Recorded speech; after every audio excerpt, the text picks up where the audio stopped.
What's going on, people? Welcome back to another video. My name is hughwizzy and you're watching Paper Talk. We are back again, bright and early on. It's not it's early, it's just not bright. It's grey and rainy and cloudy, but we are back again bright and early on a Wednesday morning to go through the latest breaking news for that ass and see exactly what's making the headlines in the back pages of the most fraudulent publications available to man.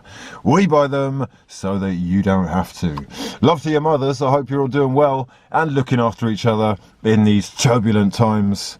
We're all we've got, people. I want to say a massive shout out to the newest members of the Fraud Gang Members Club. You are massively appreciated, and make sure you are subscribed to the channel if you're new, and drop the video a damn like if you breathe oxygen and you're happy to see the return of Paper Talk. But for now, we have got 4 fraudulent publications to be going through this morning, including The Guardian, The Daily Star, The Daily Mail and The Daily Mirror. It's daily like Thompson, I promise. It's daily like Paper Talk. Let's get down to business. This is for the ones who care.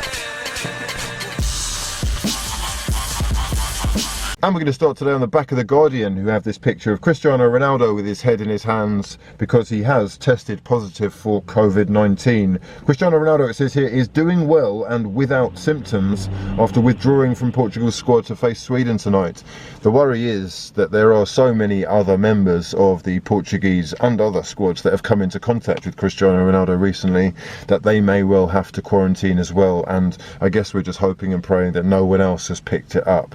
He was hugging Kylian Mbappe. He swapped shirts with Camavinga, who actually posted on Instagram saying, "I'm not going to wash this," and he was sharing food at a table with, or at least he was eating breakfast at the breakfast table with the rest of the Portuguese squad, many of whom are players from Manchester City and Wolves, of course, and so some of them may well have to quarantine as well. I don't know how football is going to be affected going forward, but this is kind of getting out of hand already, and we are only 4 games deep into the Premier League season. Anyhow, it is the Premier League that is the main focus of the back of The Guardian, and they say Premier League anger at Parry could scupper the £140 million bailout. This is all about Project Big Picture and the incredibly manipulative move for power by this self-anointed Big Six, which I totally disapprove of. The whole thing deserves a video on its own, but just to say that this bailout that they've offered, the £140 million, is still £110 million shy of what the EFL say that they're going to need. There is a virtual meeting of all the Premier League clubs today, and the Liverpool executives John Henry and Mike Gordon are due to present Project Big Picture. However, despite the fact that a lot of clubs aren't going to be up for this because they know that they are potentially in line to be one of the relegated clubs if the league is to turn into an 18-club league, they are going to be threatened by the bigger clubs saying that they will break away and create a European Super League if they don't accept. The whole thing is disgusting. It kind of deserves a video of its own, and we will discuss it at length in the future. The Daily Mirror have Ronaldo, but his Wolves pals can breathe again. There was a brief scare for Wolves because they've got so many players in the Portuguese squad when the Juventus striker was tested positive. However, all 5 or 6 of the Wolves players in the Portuguese squad have returned negative tests, so that much is great. Kieran Trippier is up here again, tripped up. Another shock for Southgate as England's star forced to pull out of Denmark game to attend Bet's hearing. It's not great, is it? But he's got to attend an FA gambling hearing and potentially faces a 6-month ban if found guilty after an investigation into allegations over a string of bets placed around his move from Tottenham to Atleti. Liverpool are in advanced talks over an investment deal with a company called Red Bull Acquisition, which was set up by baseball legend Billy Beane and American billionaire financier Jerry Cardinale. If the deal does go ahead, Red Bull will merge with FSG and take a 25% stake in the club. Cardinale is actually famous for taking over or trying to take over various clubs around Europe. He's tried to take over Roma. I think he's actually taken over Toulouse.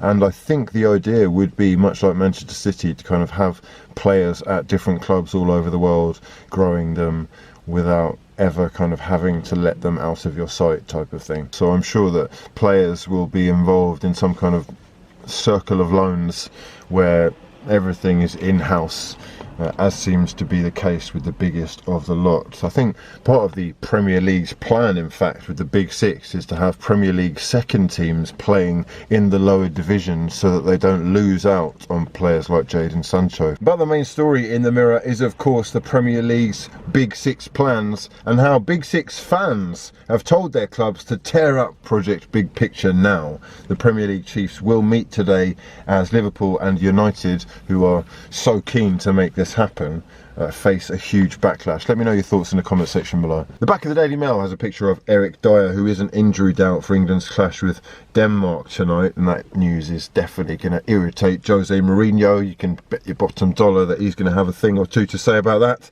But the main story is, of course, the £150 million bailout rejected by the EFL, and how the Premier League's loan offer, and that is really what it is a £40 million initial grant and then a £110 million loan, is derided as a gun to the head. The EFL saying that they don't accept the conditions attached to what is primarily a loan. And on the back of the Daily Star it says, "Not in our name, fans of elite clubs unite to fight Project Big Picture as fans of the Big Six clubs have turned on their own clubs in a bid to get them to ditch Project Big Picture."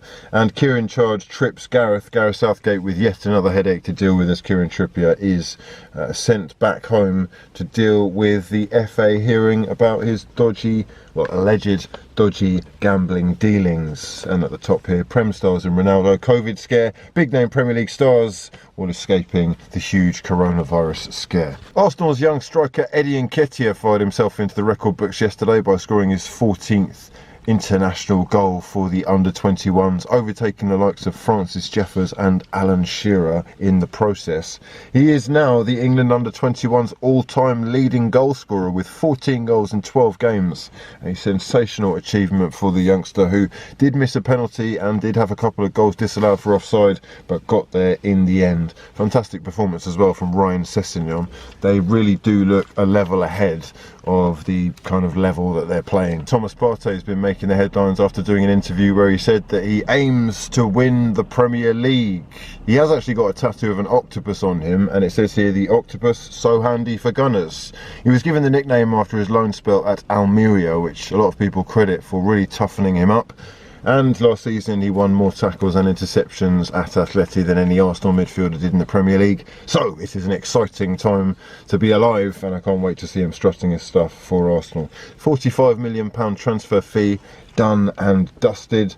Let's hope that he lives up to his name and that he enables Mikel Arteta to play some more exciting attacking formations. Keeping it with Arsenal, they've had a little bit of a boost in that Pep Guardiola has suffered a huge blow after being told Kevin De Bruyne is set to miss Manchester City's showdown with Arsenal on Saturday after suffering a muscle injury in his leg in Belgium's 2-1 defeat to England. Bournemouth's 28-year-old Norwegian striker Josh King is demanding any Premier League club wanting to sign him before Friday's deadline double his £45,000 a week wages.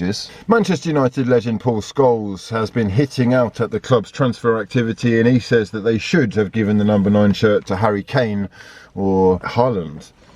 I mean, you have to kind of sign those players to be able to do that. But he says on Sancho, "I never felt that Sancho was the right type of player. We've already got 3 like him." On Cavani, he says, 5 or 6 years ago he would have been a great signing, but at 33 I don't think he'll take us to the next level. And on Martial, he says he's conned us into thinking he was a number 9 last season, but he started poorly, which makes you think that he isn't one. Just a quick reminder to anyone that missed it, I did a video yesterday on Arsene Wenger's new autobiography, My Life in Red and White. I've got 2 spare copies to give away to members of the Frog Gang Members Club, so if you want to win, go back to that video, drop it a like and leave me a comment on your favourite Wenger moment, and I will announce the winners in tomorrow's video. Right then, let's quickly fire through the rest of the rumours doing the rounds. Leeds United apparently heading a whole host of Premier League clubs who are interested in Norwich City's 22-year-old England under-21 international Todd Cantwell. West Ham are meant to have agreed a £30 million deal with Brentford for Said Benrahma, but the player is yet to agree personal terms. The MEN, the Manchester Evening News, say that Paul Pogba has not lost the dressing room, despite